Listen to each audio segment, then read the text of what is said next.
we have a real lack of open spaces. Map kind of, if you recognize the shape, outlines the downtown master plan area, and just kind of the green represents what our consultant indicated as would be kind of the park space. There's a couple misses, obviously, with the freeway where the giant anthill is. That's not open space, but generally there's not a lot of green park space, not a lot of green open space downtown, and that's one of the big challenges that we have. It's like, as you know, that's what pretty much everyone complains about. There's not enough open space, there's not enough green space downtown. And with land being so valuable, where do we go? And how do we get it? And so that, that's when we kind of have to get a little creative. And like what you were mentioning is look at the rights of way and see what we can develop into them. As you know, this is the Lewis Avenue pedestrian corridor, aka Oscars River, when it had water in it. But that was actually kind of a successful little connection space. It's a nice lunch spot. It's a nice place to sleep if you need a nap. It's a decent connection. And then lower left corner is Boulder Plaza. That was taken out of a more road right of way, 100 foot wide right of way. We've since taken down the fence surrounding it, which is great. Yeah. And we're getting some brand new buildings that look like 1940s buildings to replace the existing 1940s buildings that were here. So you gotta do that, yeah. Because you can't. Yeah, we don't want to use the existing 1940s buildings. Well, if you don't, what do you do with a single-story retail building in a mixed-use area? It's tough. You've just basically shot yourself in the foot for the next 4 stories up. Oh sure, yeah. And they're 2 stories is what they're being replaced by. So. Oh, sorry. But actually, I think they did come back and they added in a 3rd level, like a restaurant deck. Oh, cool. So so at least there's more options and there's more flexibility now with that. But we do have a challenge, and we have to look at being more creative with the rights of way, which is I think kind of where the alley idea stemmed from. And I know it's a little tough to see, but luckily there's a monitor with them. There's a monitor for each of us in this room. See if you can draw on it. Because I was told you might be able to draw on it, like nope. Nope. I mean, if he does it, I think he can, but no more on your screen. Oh. Because I was told that you could actually draw on it like a regular screen. Sorry.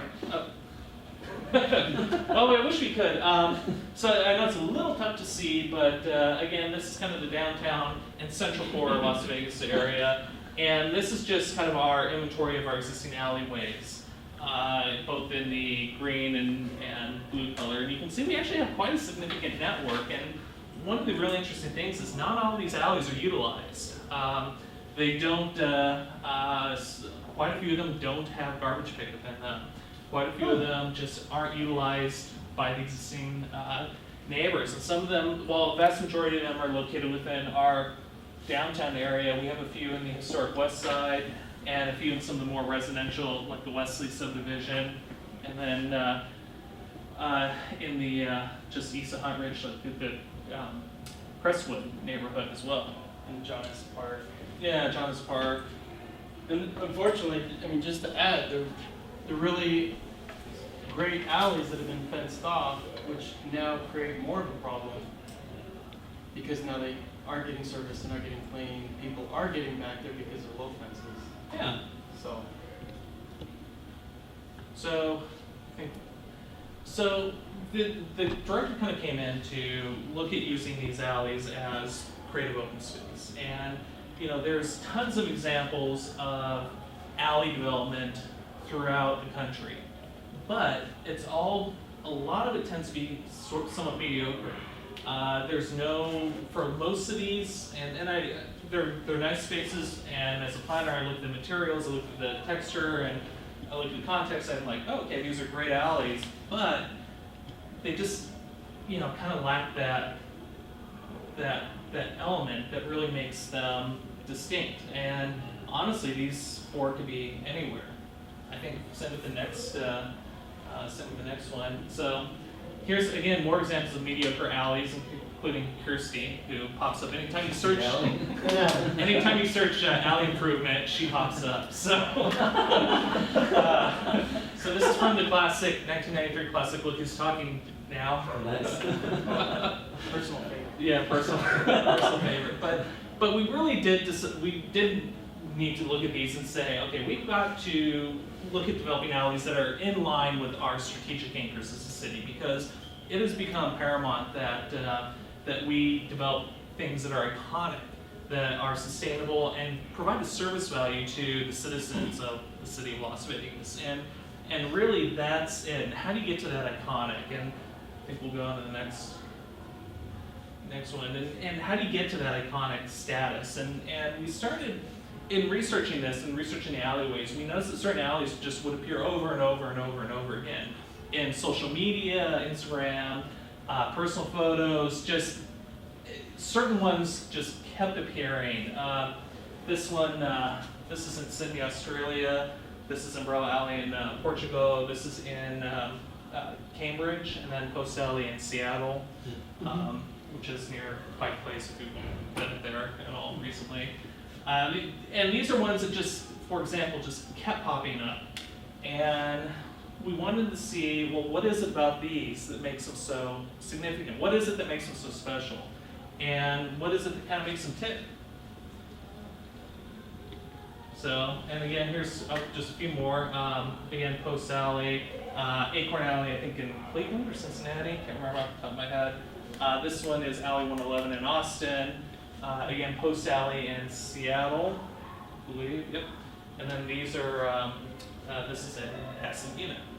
And so these are, again, some more of the alleys that just kept popping up again over and over and over again. So we decided to Tony Robbins method it, right?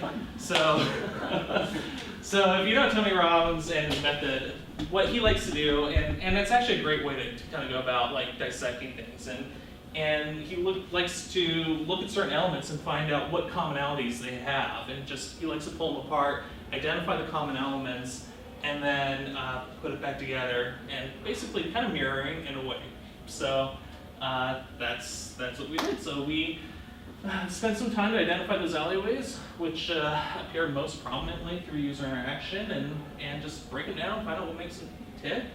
Again, look at their key components and how can we repeat them here in Las Vegas without copying them, but just, again, get those elements in. And so we determined, after kind of breaking them apart, and we'll go over every one of these. Diagon Alley, one of the most successful alleys out there.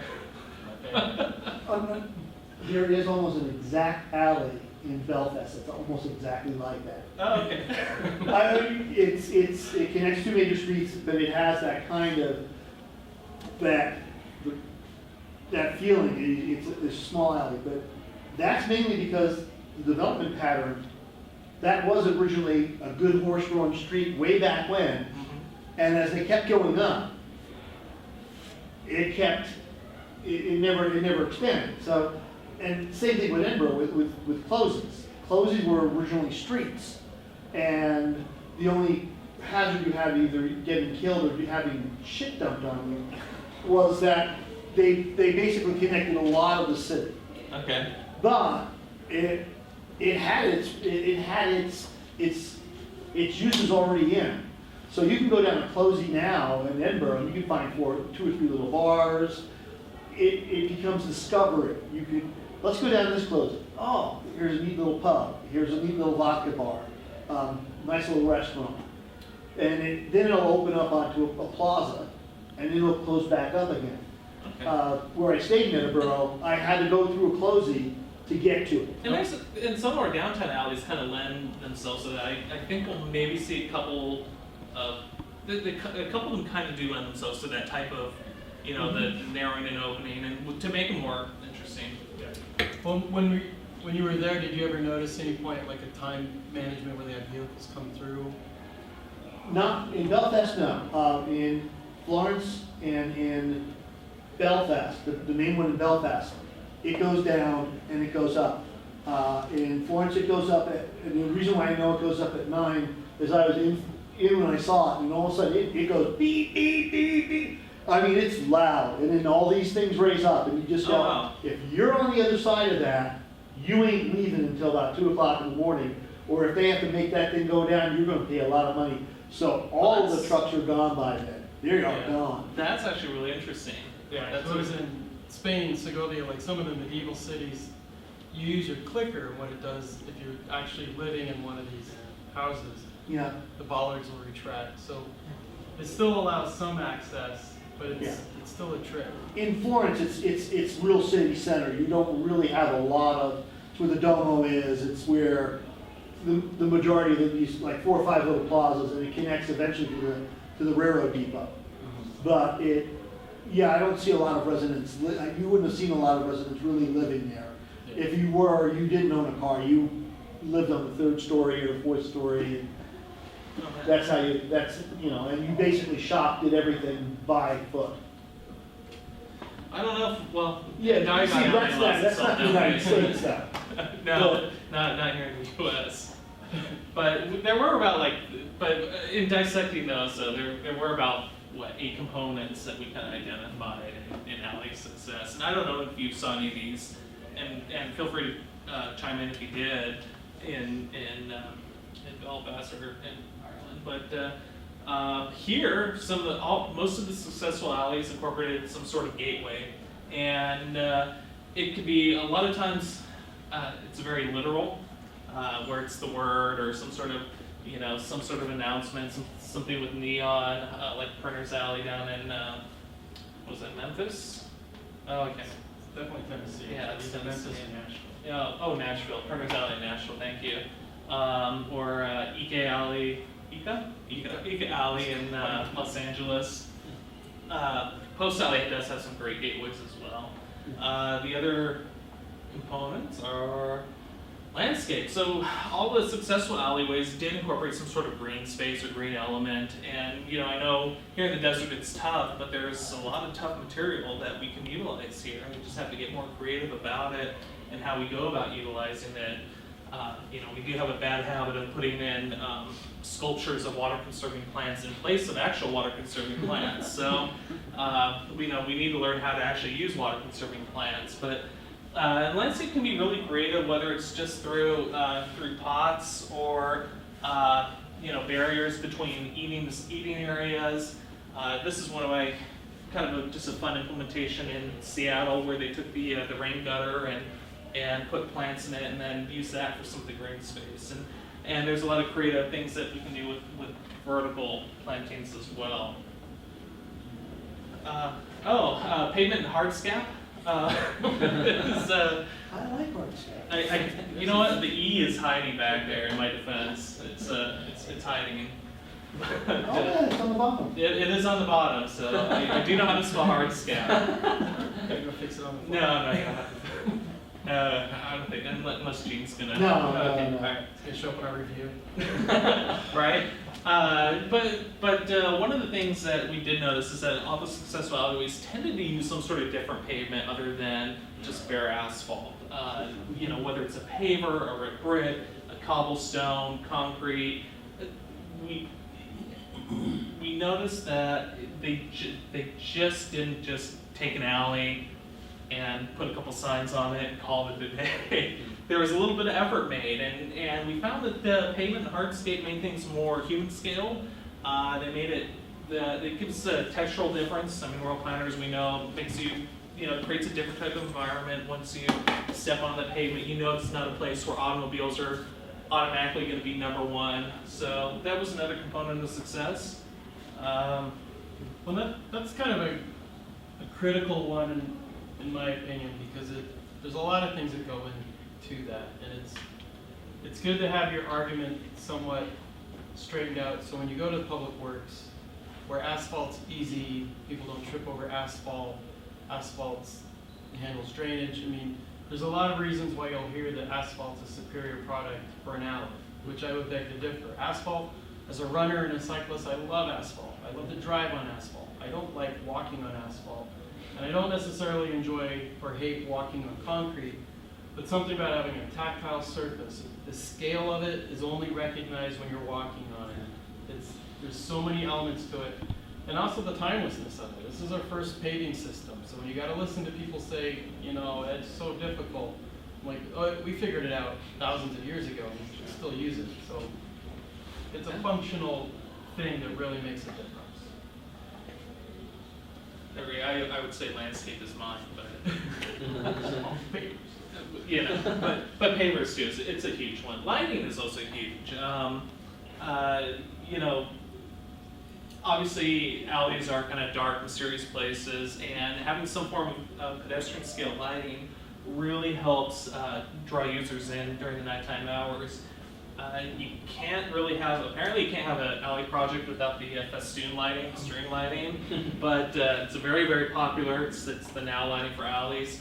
But there's lots of other forms, lots of other creative forms. I mean, it can be fixed to the walls. I like this one. This one's kind of an uplight on the Birdcage Alley in Sydney. And then of course signage can also play a great role in lighting things up, which it's a really critical component. We have a bad habit of not scaling things down, and they need to be scaled down for the pets in order to make these spaces feel a little special, feel a little different, and you know, and to draw people in.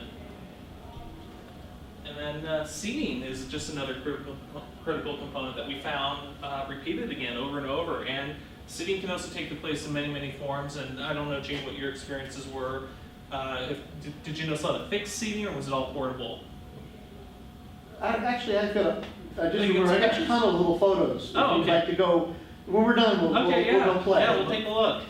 Because I've got things from Murano, I've got things from Victoria, I have things Oh, nice. from Venice, I have things from, and Venice, this whole wide right here is the biggest street in Venice.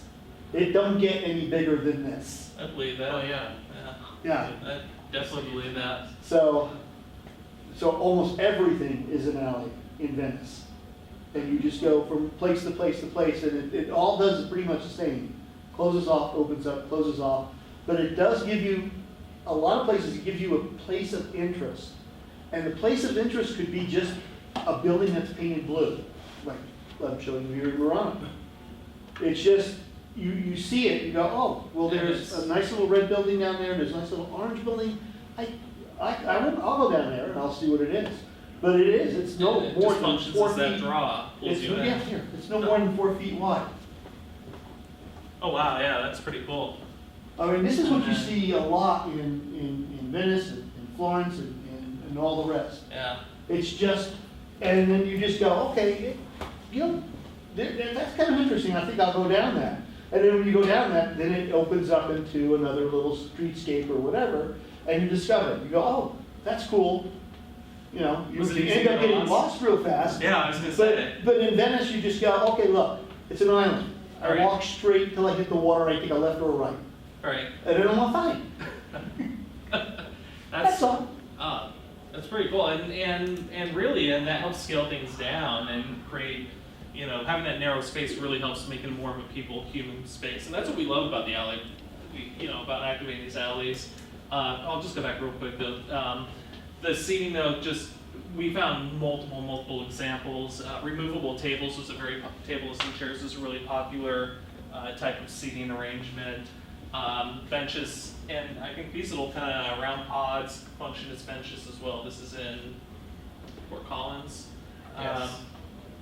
But again, seating doesn't have to be, our little anti-homeless squares that we tend to utilize. And I think the removable seating creates a lot more options for users. And then one of the really critical ones that we found was having an art component to the alley, something creative to draw people in. For example, for this alley in Cambridge, the interesting thing about it is one of the walls is a graffiti wall, and it can be, anyone can come there and put their design on it, paint it, do whatever they want to it. The other side is an actual art installation wall, and no one touches that. They all leave it alone, and they all put their graffiti here. And I've seen many pictures of this alley with the supports clean, with the walls cleaner, and it's so interesting. Everyone they hit the supports, but they leave the installation alone. This is East Alley in Los Angeles. It's that's a great, almost kind of Central Mexico looking painting, mural. And then just other simple ideas. I mean, it doesn't all have to be literal murals. I mean, we love murals in our downtown. Well, our shoe company does. But art can be anything. I mean, this is string art in Austin. This is fun. If you from Post Alley, the laundry art sculpture, it's pretty cool.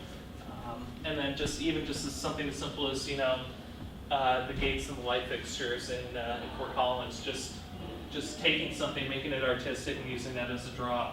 Okay. And Bird cages, you can explain that too. Oh, yeah. And how they operate. yeah, do I have more pictures of the bird cages on the next slide? Art was so important, we put it in twice. Yeah. Yeah. Okay.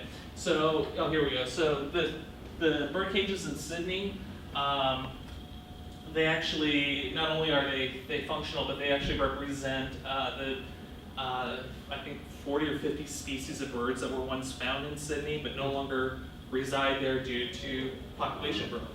And the bird cages actually will play the chirping of the individual species of birds. Hopefully it's not too loud, but But it's time sensitive too. it is. Night birds versus day birds. It is, and you can see too in the two images, just the versatility of the space where the image on the left has no seating, image on the right, you can see the seating, it's a little fuzzy, but the seating's pulled out along with the space heaters, just those human comfort elements. The umbrella alley, that's fantastic. It's a beautiful, beautiful alley in Portugal. Not only do you get wonderful color and pattern when looking from above, but then also from below, and then the shadows that it creates on the ground plane. It's really one of those components that makes that space special. Post Alley has the famous gum wall. If you've ever touched that, it's come very close.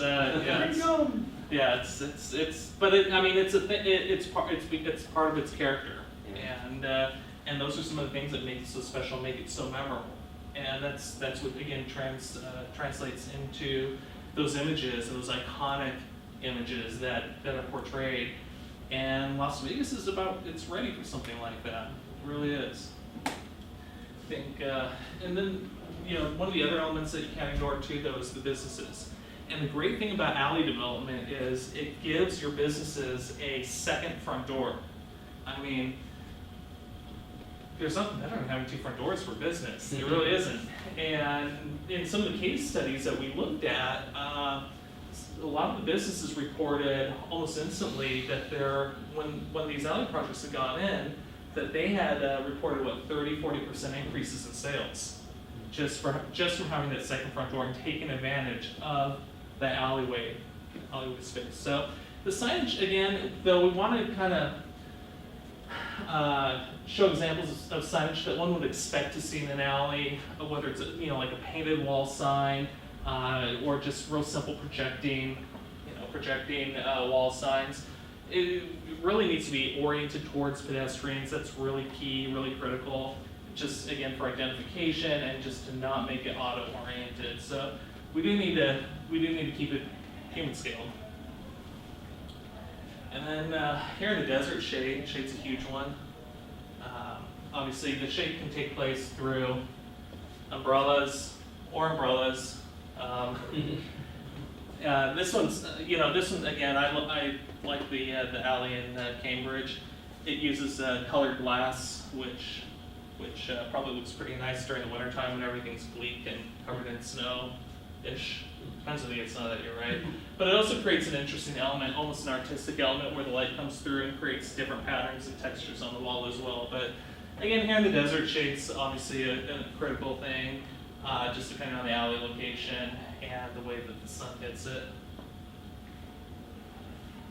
And then, so we took a look at the components and just basically broke them down and found out the elements that kind of appeared the most. And this is just our matrix of everything. And what each one of the case studies had in common, and as you can see, most of the more successful alleys tended to have 5 or 6 of these elements within them, which is kind of how we came up with them. And so, varying levels of activation are acknowledged.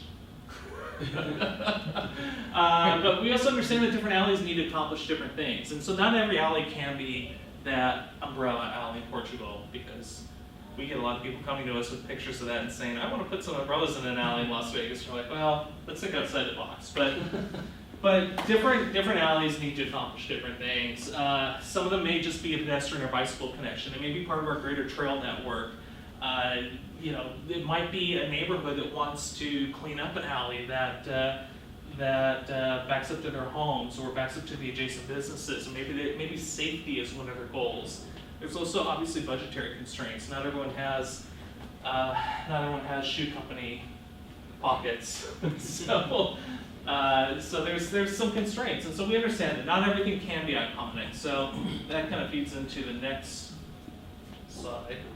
Here we go. So what we did is we developed a system of tiers to identify successful components for each desired alley activation project, and it's pretty simple. Tier 1, 2, 3, and 4. Tier 4 is like your top shelf alley. It's like your post alley. It's your umbrella alley. It's where you spend the most amount of money to create really that iconic key place. Whereas like a tier 3 alley is, it's obviously it's not looking at tier 4.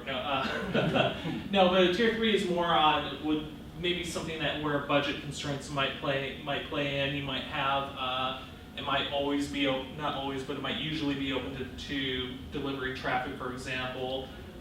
Tier 2 alley would be kind of a higher service alley where maybe it is always open to traffic, but then they incorporate some secondary entrances to businesses, probably don't really provide seating, and probably provide simple lighting as opposed to any more of the more developed alleys. And a tier 1 alley is maybe something that we'd expect more to see in like a residential area where maybe a neighborhood's looking to do a cleanup, just maybe we need to put a trail in the area, that type of thing. So it's a real simple kind of alley cleanup, and probably your most basic and most budget sensitive as well. Yeah, it also serves as a tool for our side of the office on, as a tier 4, we're definitely going to work much closer with the applicants, the adjacent alley property owners, public works, cultural affairs. That's going to have many different roles touched, and it'll be a little more of a coordinated effort. Mm-hmm. Whereas tier 1 could just possibly be a simple neighborhood cleanup type thing. And maybe a couple murals are added, or there's an art component, or maybe a couple vines or cacti or something planted against blank walls. Just something very simple and easiest to implement.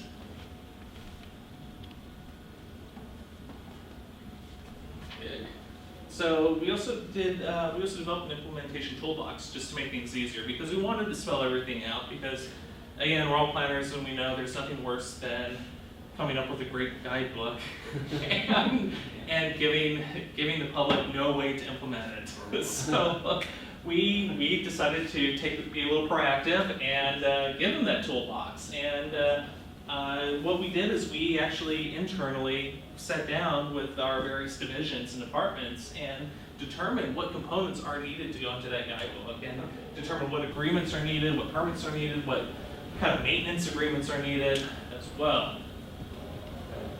And so we detailed actually all the partner contributions. So we detailed what all the various city departments would do and what roles they would play in activating an alleyway.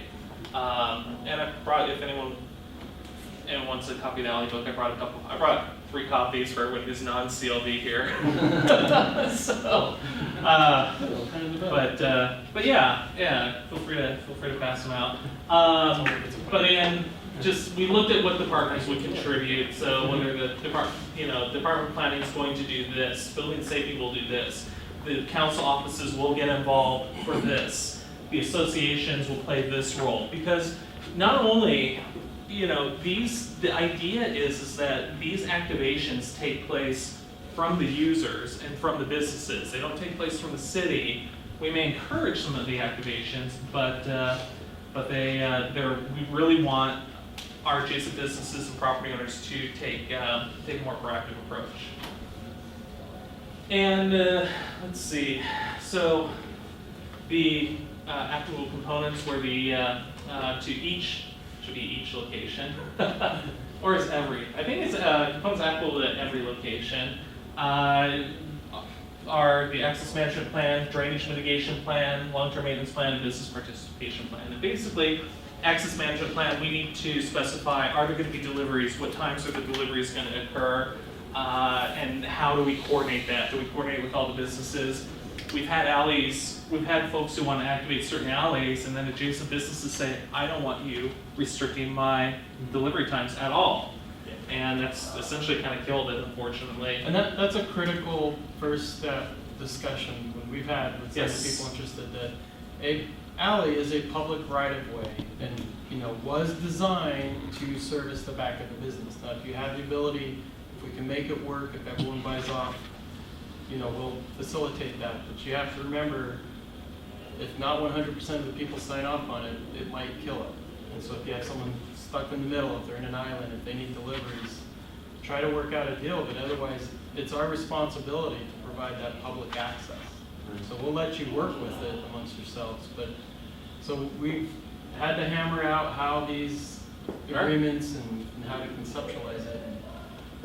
And that's where these 4 key components just play it out. Obviously, drainage is a really important thing.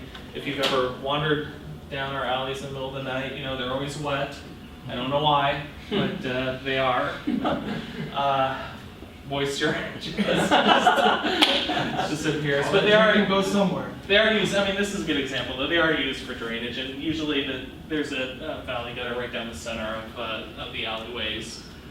Yeah. Does Republic Service use the alleyways too? Or Yes. use all of them? And so, In more of the downtown commercial areas, yes. In the residential areas, no. Those tend to not be utilized by Republic Services. right, they, unfortunately, the residential, they bring their trash out to the curb Okay. because they no longer want that activity back there. Right.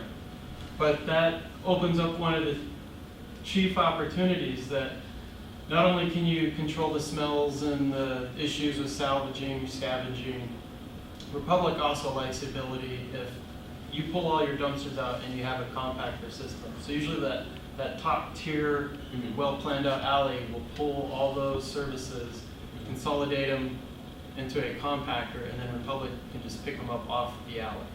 Okay.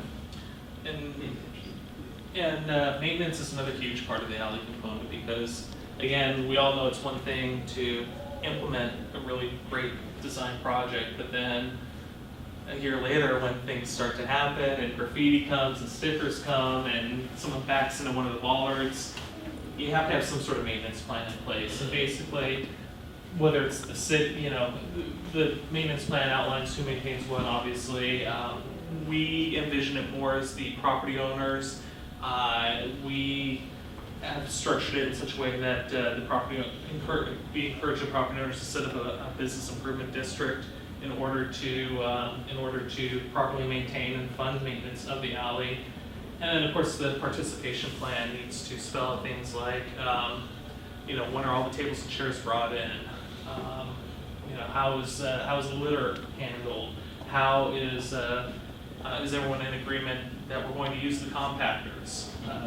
That's one of them. And we've had some businesses give a little pushback to the idea of compactors, even though it saves. It's really interesting because in the downtown area, we can actually save the businesses money by putting in a compactor. They'll save a few $100s a month in garbage bills. Oh, wow. But oftentimes they don't want their workers to walk an extra 150 feet. So that's just, it's getting over that mindset though of, it's really not a big difference and you can save money and save space and reduce, which is, kind of what we're after. Control some of the nuisances like the salvaging, Sure. scavenging. I've noticed that too. I was riding one of our electric bikes up and down the alleys like a week or two ago and probably saw at least a couple people going through the dumpsters. Yeah, which, on one hand, good for them, but it can be very disconcerting at 3 a.m. Right. as you walk by and then someone comes out. Right. And you're already not Yeah. 100%. It's already scary. It is, it really is. And part of the implementation toolbox too that we wanted to give our users of this design guidebook though is a flow chart, something that really simply spells out here's what happens and when. And we felt that this was a really important component so that there wouldn't be any surprises down the road, and that the group or businesses applying or trying to activate their alleys would have something that they understand. And it just covers basically the three main: privately funded, they can have the city hire a contractor if it's a city, or if it's a city project, and then if the improvements are concerned to be a city staff, and that would be more of like a tier 1 type of implementation, where like a neighborhood maybe gets a small grant to do plantings or striping or repaving, or even fixing drainage, for example. So it just kind of spells out the three main ways that we anticipate the activation of the alleyways. But also, it puts an emphasis on trying to coordinate and get as much good information early, so that we can get the big no's and maybes out of the way onto the way to a yes. And then one of the other tools that we wanted to give was the idea of pop-up alleys or temporary alleys, because there are events that happen. This is a great example that came out of Nacho Daddy. I think they might have done a gorilla pop-up alley on us, but Oh, it's the one off of, it took over the old Chinese restaurant down. on Fourth. Yeah. And they actually a couple years ago for Cinco de Mayo they did a pop-up alley, and it was successful, and it looked like a fun place to hang out. They had a band playing, they had a little stage set up, they had a bar set up. They put up essentially a tarp to kind of cover up the unsightly elements beyond. And then they had also done a little wall mural project on the adjacent buildings. And we understand though, we want to identify just successful components for pop-ups as well. And so those include things like art, things like those murals, just simply painting a wall of color, kind of like what you were mentioning, Gene, and just getting that color or something, that draw, just to clean it up and make it a little different and a little less utilitarian and more pedestrian oriented. And we talked about landscape and how perhaps it could just be portable planters or pots. It's just something to kind of soften these otherwise harsh spaces. And then a screening element such as this, just if there are unsightly views beyond, just to kind of screen it. And then just talked about lighting. You can do really simple temp lighting with the string lights. And then furniture has to all be portable. But one of the other critical components is maintaining access, at least for people. And so I think is it ProWag that requires a 5-foot clearance. So we have to have a 5-foot clearance at all times, and that's all spelled out the pop-up alleyway. And through the city, we did that through just a special event agreement. Yeah. So there's two benefits. One, it helps us to the public demonstrate, how this space feels. They can go out, see it, fall in love with it, like it enough that they ask for it on a permanent basis. But then also it kind of lets us test drive like what some of the issues are. You can never anticipate everything. Some things will come out. They will. Not later. They will. And just a little story about this. I can tell the story, right? Sure. Yeah. We're not getting sued. We're not getting sued. We're all planning. This isn't being videotaped or anything. So. Turn off the camera. Really? No. So, one of the Unless you really stories. want to turn off the camera. If the tape fell out on the way back to your car. Chip. Oh, yeah. So this particular user wanted to temporarily activate their alley every weekend for the next couple of years. And we actually thought it was a great idea, and we encouraged them, if you can do it between X hours and Y hours and work with your neighbors to restrict access and deliveries, go for it and use it and get more customers and draw in more business, because activating the alley, this doubles well, not doubles, but I think it increases their floor space by about 25-30%, something like that. So it really increases their floor area. And unfortunately, though, some of the adjacent businesses said, no, we don't want our deliveries restricted ever.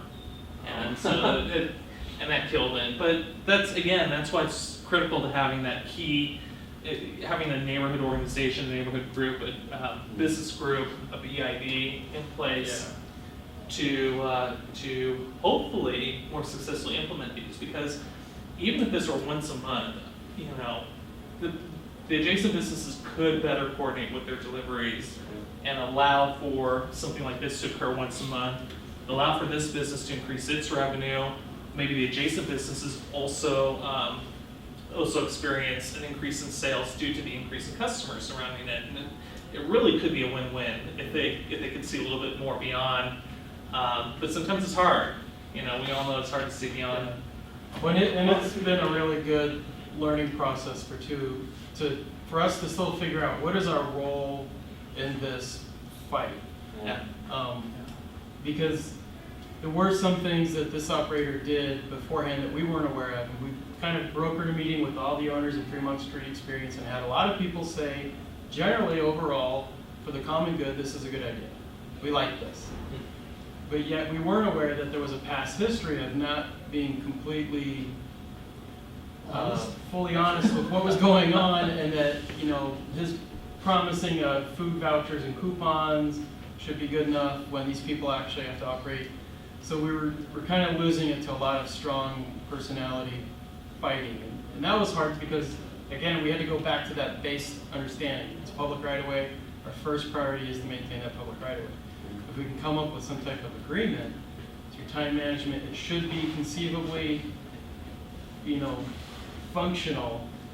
It is possible to do this. So hopefully, maybe in the future, when calm heads prevail and we revisit this. Hopefully, and I think really we'll get to this in a little bit, but as these alley activation projects start to appear more within the downtown area in the city, I think others will see the success and want to implement that. So, of course, part of this is property owner generated, but also we're planners and we can't help but come up with ideas. We're creative people,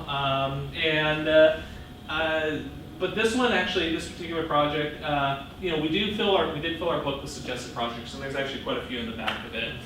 This particular project was one that the property owner, who owns, I think, 90%? No, it's the entire block now. Okay, closed. He wanted to activate the alleyway, and so we actually took a look at it and came with some recommendations of level of service, what advantages could this alley provide, and then the challenges as well. This particular one, it was a really interesting challenge because we have the remnants of a building foundation that's being used for a parking lot, and the alley itself is a little undefined, and it's kind of this funny L shape. And the property owner is eventually going to construct buildings on the parking lot, and I think along Casino Center and then Artway as well. And he's going to actually bring the alley back through its original alignment and recreate that point of connectivity. But he's going to, I think, put a few more business fronts along it. If you're familiar with the Arts Factory? Yeah. The alley kind of functions as that front door from the building foundation parking lot. So. Here's another one. This is actually the kind of the Mount Gilead alley. Yeah, the Fremont alley experience. This one is another alley project where we felt that we could get that high level of service, where we suggested that it become a tier 4 alley, where we had a really, really good built-in pedestrian clientele with the Fremont Street Experience located here, and then the 3rd Street pedestrian plaza. And kind of, Gene, what you were mentioning with the areas that get larger, right here behind the, it's not the pawn's shop, What is is the it? Sin Shop? I don't know what it is now. I can't It remember. was a Yeah, makerspace. I got a few, I Is it a got cigar a store? few things I wanna show you when you're done. Okay, all right, and so this area here is another, just a great kind of a large, could be a great large plaza area, and then when you're on the ground on foot, there's actually a potential connection through the Yeah. through the parking garage. Actually, again, it does access the garage. It's just a wire fence there now. Yeah, and so that was just an area where we felt we could get a really high level of service. The property owners would do nothing but benefit from it. It does have one challenge though, and that was one of our very, very few, live work units downtown. It's located here, and there's actually there's a guy who drives a truck down here every day and then parks it between these two buildings. I don't know how he gets out of his truck. I think he has to do Dukes of Hazzard style. It's pretty narrow. But we had them in attendance to the meeting. They were in support. Fremont Street, because a lot of, when people understand, they know what goes on in this alley right now. Yeah. And so they know that by activating the alley, that eliminates what they're putting up with right now. It's a fairly seedy alley.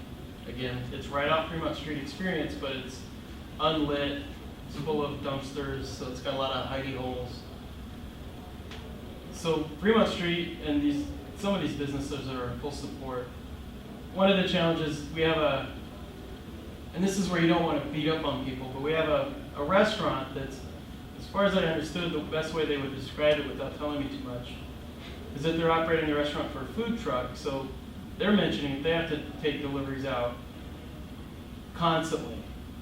It's not technically what their license was, so I didn't want to get all snippy about it. So it's kind of like, well, the biggest problem with the property is actually not fully in compliance, but again, But and then that's part of city, that's part I'll of go down. cities. I mean, they are Yeah. living and breathing things, and they do. There's funky stuff that happens, as we all know. You know. but it did, at least with this one, began to raise some of the things that we're looking for, like why we chose certain alleys over others. Yeah. And then this is the Fremont, what we call the Fremont T alley internally.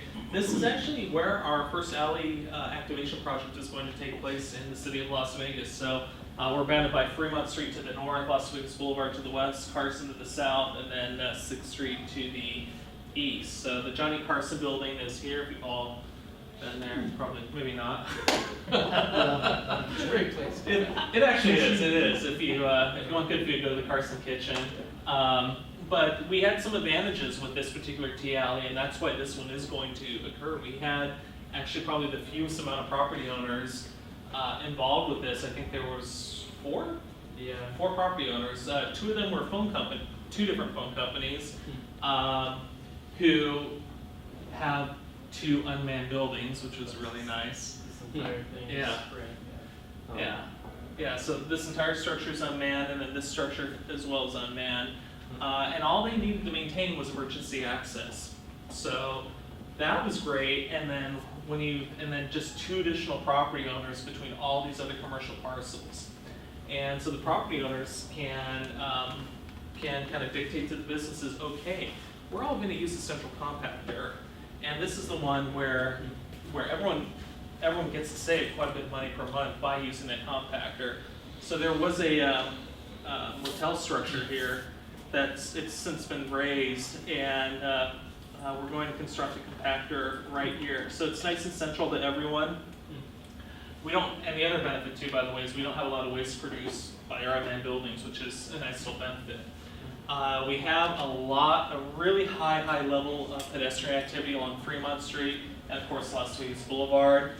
We have some really popular eating establishments along Fremont, and then also in the Johnny Carson building. And then we also have, this is where the beauty bar is. They currently use this back parking lot area aside from, I think they just store pallets there. I don't know why bar has so many pallets, but they do. They used to stage events. But they'll stage events there as well. I think we have a couple photos of this alley on the next slide. Is there anything you want to mention on this? Well, this one had a key feature that we're looking for is ways to maximize the alley spaces, looking for these little keyhole notches. Right. That gives the property owner the ability to actually, have some food and beverage that's a little more constant, and they can grow out here, but when they have to pull this stuff out, because again, they have to maintain a modicum of clearance. But as we've learned, the reality is that 20-foot alley, a lot of fire services said, oh, we don't care, we're never gonna go down it because the power lines have reduced it down to 15.5 feet of clearance, so we couldn't get through it if we wanted. So there's always things that you end up learning. Yeah, yeah. And so this is kind of that keyhole area now, and it's not very attractive, but it could be, and it's got potential. And it's again, we can see the potential in places like this, and the type of environment that could be created. This is where they kind of use the spec area here as a stage, and they could really draw in a lot more users to this particular alley. The Johnny Carson building right here, when it was redeveloped, what, three, four years ago, the courtyard was constructed with a curved wall, a curved recessed wall here with a central gate in it, and that gate was always intended to access an activated alleyway. And then with our unmanned buildings here, we have a really great potential for art, light, something we can affix things to it and do. Basically, we have a blank canvas in order to work from. And a very motivated partner. Yeah. They're Which is excited nice. to go, yeah. Which is nice. We had Michael let me show the I preliminary plans. I thought, well, there's only going to be a few people here. Thought I could cheat a little bit, but it's something videotaped. Get in trouble.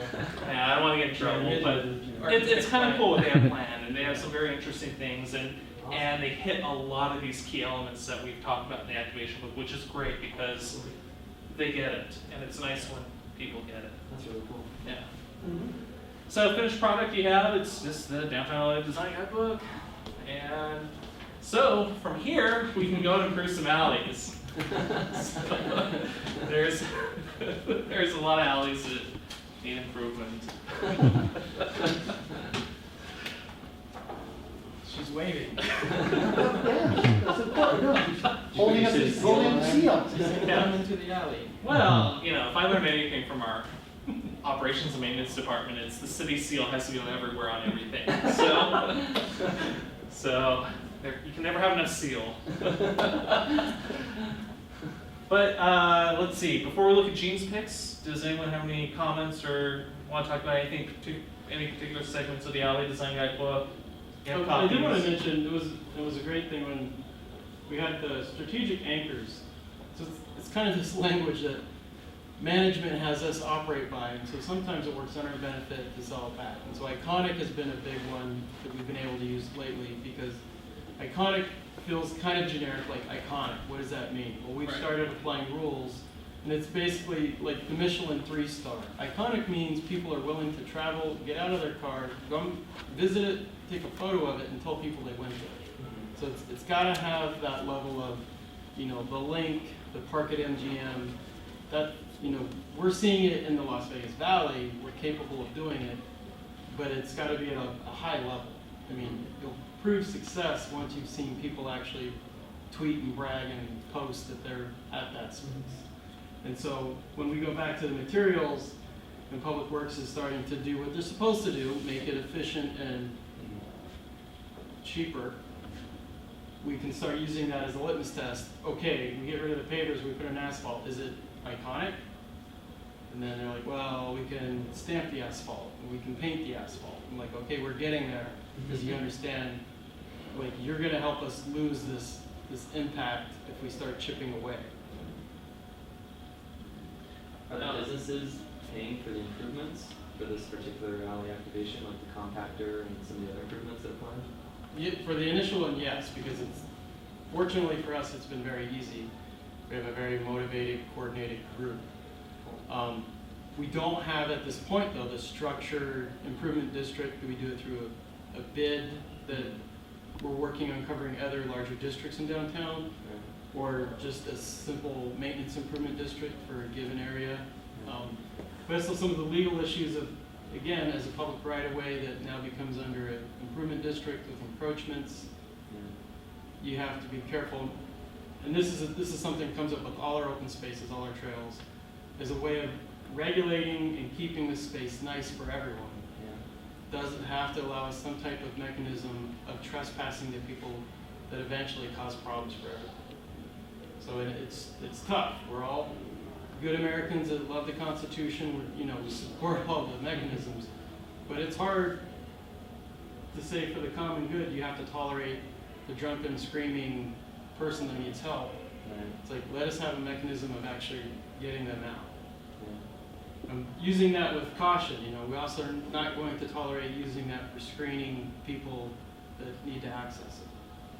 And so we have a pretty good progressive partner. I mean, they understand how that works. I mean, we just need that one little filter of management. Yeah, I think we got lucky with the first one, again, just with the limited amount of property owners in the area that have an agreement between themselves. Yeah. And then one property owner who's generally willing to absorb most of the costs of installation and maintenance. Yeah. So, It's exciting. yeah, So it is. You guys inventoried and prioritized like several alleys, or how does that kind of work? I mean, it sounds We have like a you guys wish, have we have a some wish list, and it was based on some of the criteria of what are the uses, do they have some type of food, beverage, possibly retail, and do they have good access and the potential little notches and keyholes. And so we had a host of those that we kind of collected and mapped and cataloged, but then also went through, well, what are some of these potential residential ones? Because now we're realizing, that this is a tool that we might be able to use for the Spencer Trailway alignment. When it hits Charleston, a couple blocks over is the Bruce Street Complete and Green Street project. And we're lucky enough that actually in the back is an alleyway, and that is our perfect link that we can initiate. So I mean, we're seeing that there might be some advantages of using this for other types of things. Sure, yeah, just Bridging like these that open trail spaces. connection. If you look at like safety or where where you have known safety issues in some of these alleys or repeat issues. A lot of it is lighting, cleanliness, and then just it's activating it, getting users in there so that the undesired users generally start to feel uncomfortable being in there. And That's exactly it. The more regular people who start coming down that alley, the people who are not as good are looking for a place to hide. Yeah. And it is no longer a place to hide, so they go somewhere else. But do you guys have safety data on? we don't. I'm just curious, like if when you Well, guys are we prioritizing, have, like, we yeah, have, these we are do hot have spots. safety data, yes. Yeah. And we, as far as overlaying out the alleys, it's not something that we've really approached. Let's see, It just seems like it could help make your case and say, hey, this has had a lot of It probably police would be. activity, and we can help you out. Yeah, I think we could just, as a strategy, and it would be nice to have that, and I don't mean to beat up on the downtown I live in, but it's generally, it's not bad, but it's that activity, the stabby, shooty, slicey, robby stuff, kind of sprinkles, and it has like certain areas, so it's not just generally limited to the alleys. So I don't know if any of the downtown area command, any metro would disagree with light it up and get rid of the hiding spots. That's nothing but benefits for us. If we can drive by, see, wave at a business owner, that saves us the hassle of having to drive in there and browse, passed out people and stuff like that. sure, That's cool. It's a great idea. light it up well, Yeah, yeah, not just a couple street lights and, 4,000 Kelvin oh yeah. day yeah. glow. We saw it with downtown development, people were kind of creeping out, they're out on the sidewalks, they're out in the alleys, they started doing that stuff. And so we anticipated that this is coming, Okay. and then that started an early discussion with them of like, well, what would it take? If you guys want to be out here, It's awesome, right? And then- what would you do? Yeah, and as we were working on this, the gentleman who owns the Articus block came to us as well. Yeah. With a picture of the umbrella alley. And said, I want to put umbrellas on First Street. We're like, well. Let's see what else we can come up with. But it's nice that the thought is there. And so since we've come up with this guidebook, we've had homeowners come to us, we've had other businesses come to us, and people from other areas where there might not be that level of pedestrian activity yet, but they know they want to clean it up, they know they might want to activate their kind of back porch area a little bit and maybe provide a smoking patio or, you know, just an outside seating area that isn't amongst dumpsters and, you know, the typical alley fare. So, which is really nice, and it's nice that people are kind of coming to us and saying, I want to do this. And then we say, okay, you have a little bit of work ahead of you. And we go, well, yeah, I'll think about it. But no, we do have some that are really, really excited about it and working on it. Are you guys planning to collect like any data from them? Like, hey, we took this and this is maybe, I don't know if the businesses would be willing to share it, but hey, this is the economic benefit we're seeing from this? Definitely. I mean, that we're going to do like very short term, to use that to roll into the next project. That'd be cool. So that when they start working, because we've learned just in that pop-up alley, just the initial, it's so tough when you're a bureaucrat and you're like, let's just keep it nice and simple and easy and quick. And then you hand it over to a city attorney, and then it becomes a toss-off. Well, whoever's got it, the last person holding it's liable for whatever goes wrong. And then, man, the stuff just starts getting added in there, and it's like, holy shit, this is like a 47-page document with absurdities. Yeah. And then it's like, this is going to guarantee that nothing bad happens. I doubt it. Who's liable if a UFO lands? Yeah, just weird stuff. Always gonna have that. Yeah, right. Yeah. And it's a crash course that it's going to touch other things, you know, learning how to do, you know, when is an encroachment the legal vehicle for doing stuff? When is just a general agreement? When is a business improvement district? So there's I think a lot of good things I think we it, can learn. it has a lot of merit. It's like even, you know, as we move forward in these state conferences and stuff, just to see how you guys have, the benefits and stuff you've seen from, because I think a lot of areas could benefit from this. It's exciting, and I'm, you know, I'm pleased, you know, I've been in public employment for a little while, so I get a little cynical, but I'm really pleased that we, I know, right? Holy crap. But You know, whoa, we wow. gave them a toolbox, and we gave them we showed them, here's how you go about doing it, rather than just kind of developing a really nice end product plan. We showed the users, here's how you get from start to finish. And I think that's key, and from here, we're putting together a streetery and parklet guidebook as well, and so that should be ready pretty soon now. Actually, we're just through the initial draft, and so we should have something up hopefully within a couple more months. You know, and so should anyone ever want to build another parklet, we have one. We have one. It's been relocated. It's been relocated to a It's a parking parking space. lot let. Yeah, it's a parking lot let.